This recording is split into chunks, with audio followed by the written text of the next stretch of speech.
Jusqu'à quand abuserons-nous de la patience des hommes et femmes en situation de handicap qui n'attendent de nous qu'une seule chose, la reconnaissance de leur droit à l'autonomie? Monsieur le Président, Madame la Ministre, chers collègues, c'est bien la seule question qui nous soit posée aujourd'hui. Redonner à l'allocation adulte handicapé son sens véritable, celui d'une allocation reconnaissant à un adulte majeur et maître de sa vie le droit à l'autonomie. Selon les mots mêmes de René Lénoir, alors secrétaire d'État auprès de Simone Veil et auteur de la loi qui institua l'AAH en 1974, il disait « La dignité de tout homme dépend de son degré d'autonomie » et il poursuivait « L'autonomie suppose des ressources suffisantes ». C'est donc bel et bien le droit à l'autonomie qui est au cœur de notre débat ce matin. Je veux le croire. La possibilité existe que l'Assemblée nationale emprunte aujourd'hui, comme elle a su le faire et comme le Sénat en a trouvé également la ressource, le chemin du consensus pour garantir ce droit. Soit vivre en couple, soit être indépendant financièrement, voilà donc le choix inhumain que nous imposons aux personnes handicapées.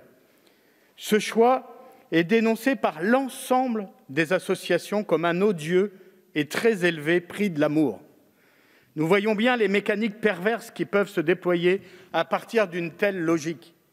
Elles peuvent conduire les uns et les autres à renoncer au couple, à renoncer à fonder une famille, ou encore à contourner la règle en vivant leur amour en clandestinité plutôt qu'au grand jour. À cette liste d'indignités, il faut aussi ajouter l'humiliation de la tutelle et la dépendance d'un homme ou d'une femme obligé de quémander à l'autre ce dont il a besoin pour vivre, comme se vêtir, avoir un téléphone portable, aller au cinéma ou boire un verre avec des amis. Il s'agit ni plus ni moins d'une tutelle de même nature que celle qui, jusqu'en 1965, obligeait les femmes mariées à demander l'autorisation de leur mari pour pouvoir ouvrir un compte bancaire. Pouvons-nous prendre comme modèle aujourd'hui une vieille société rétrograde qui attendait à assujettir les unes aux uns?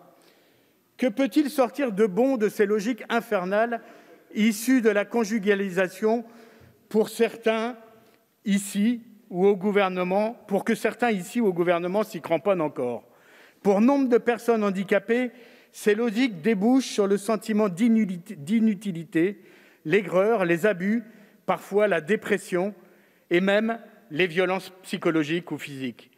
Mes chers collègues, ne suffit-il pas pour ces hommes et ces femmes que leur vie et leur corps soient soumis à l'épreuve du handicap pour qu'on ne brutalise pas en plus leur cœur et leur couple? C'est la raison pour laquelle cette conjugalisation est dénoncée de longue date par l'ensemble des associations et des centaines de milliers de pétitionnaires.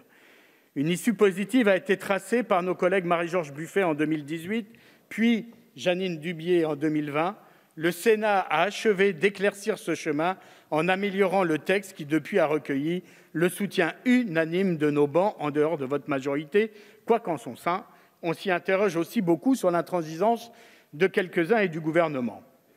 Le président de la République lui-même a reconnu le caractère unique et, contrairement à ce que vous avez dit, Madame la Ministre, non assimilable à un minima social, en l'écartant du chantier relatif au revenu universel d'activité lors de la conférence nationale du handicap en février 2020. Nous voilà maintenant à l'heure du choix.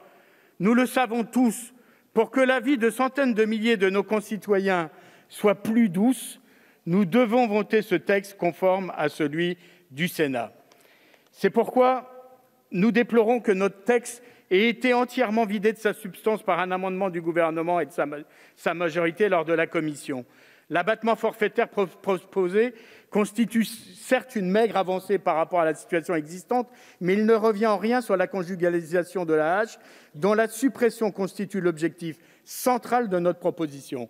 En refusant d'adopter la proposition de loi conforme, le gouvernement assume la volonté de faire échouer le texte et se montre insensible à la détresse et au désir d'indépendance des personnes en situation de handicap.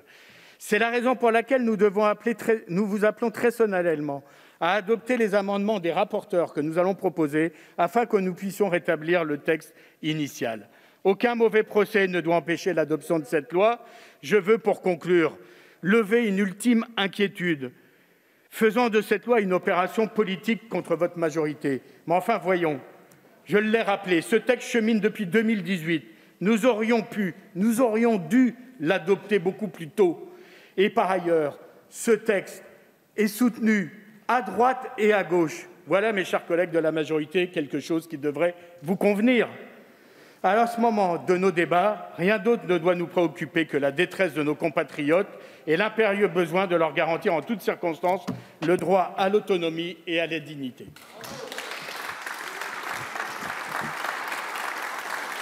Merci.